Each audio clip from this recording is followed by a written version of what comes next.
Stock में तेजी का मूव बनता दिखाई दिया था। 12 से 13 रुपए की बढ़त 2.5% ऊपर था ये काउंटर। अब ये डील आगे ऑफ कोर्स और फाइन प्रिंट्स आएंगे, लेकिन 6,300 करोड़ की डील ठीक उन्हीं लाइंस पर है जो अब तक रिपोर्ट किया गया था। पहले तो आप इस डील को कैसे एनालाइज करेंगे? यहाँ पर निवेशकों के फायदे की बात आएगी या नहीं, वो ओपन ऑफर की जो प्राइसिंग आएगी उसमें निकल कर आएगा। लेकिन एडवेंट के जो हिस्सा खरीदेगा, प्रोमोटर्स मेजॉरिटी हिस्सा रखते हैं 60% की, उनका कुछ हिस्सा बिकेगा या फिर बाद में पूरा बेचेंगे वो देखना होगा।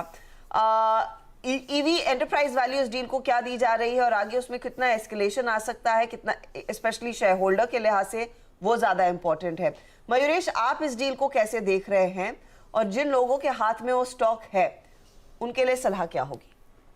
तो दो चीजें अर्चना जी, जैसे आपने राइटफुली कहा, आई थिंक डिटेल्स क्या निकल के आती है, आई थिंक ये बहुत महत्वपूर्ण रहने वाला है, स्पेशली माइनॉरिटी शेयर होल्डर्स के लिए।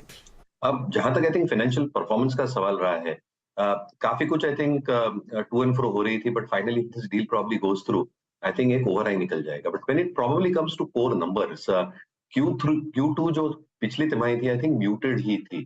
Suven basically is into cramps. तो अगर आप देखते हैं जो क्रैम्प्स वर्टिकल होता है, ये लगभग 40 से 42%, 42% if I am not mistaken contribute करता है। जेनेरिक फॉर्मुलेशंस लगभग 7% करता है, और जो स्पेशलिटी केमिकल क्रैम्प्स है, that is one of the biggest strengths at this point of time. पिछले तिमाही में अगर आप देखेंगे, pharma cramps have not contributed significantly to revenue, but जो स्पेशलिटी फार्मा क्रैम्प्स में आई थिंक जो एक सिग्निफिकेंट वैल्यू एक्रीशन देखने मिली थी, उसके वजह से जो मार्जिन परफॉर्मेंस इनकी रहती है 34 से 35% के आसपास, ये शायद बरकरार थी। Third but not the least, I think जो मॉलिक्यूलर डेवलपमेंट होती है ये लाइन ऑफ बिजनेस में, ये बहुत इंपॉर्टेंट होती है, क्योंकि तो पूरी जर्नी होती है from stage 1 to stage 3 and then commercialisation, along with जो इंटरमीडिएट आई थिंक सेलिंग होती है क्लाइंट्स को। आई थिंक वहां पे बहुत इंपॉर्टेंट सपोर्ट मिलता है स्पेशलिटी फॉर्मुलेशन क्रैम्प्स में। यहाँ पे अच्छा खासा I think development, I think 2 और 3 molecules is what they are developing. So financially I think एक specialty pharma CRAMS is supporting, generic pharma is not supporting at all. इसके लिए मार्जिन प्रोफाइल थोड़ी कम आती जा रही है, and with experience I think थोड़ी दिक्कतें हो सकती है गोइंग फॉरवर्ड। तो I think with the deal momentum impact शायद रह सकता है स्टॉक में। कोर डिटेल्स के निकल के आते हैं उस पर, आई थिंक थोड़ी माइनॉरिटी शेयर होल्डर्स को फायदा रहेगा, और जनरली आई थिंक थोड़ी इंप्रूवमेंट नंबर्स में डेफिनेटली दिखता है।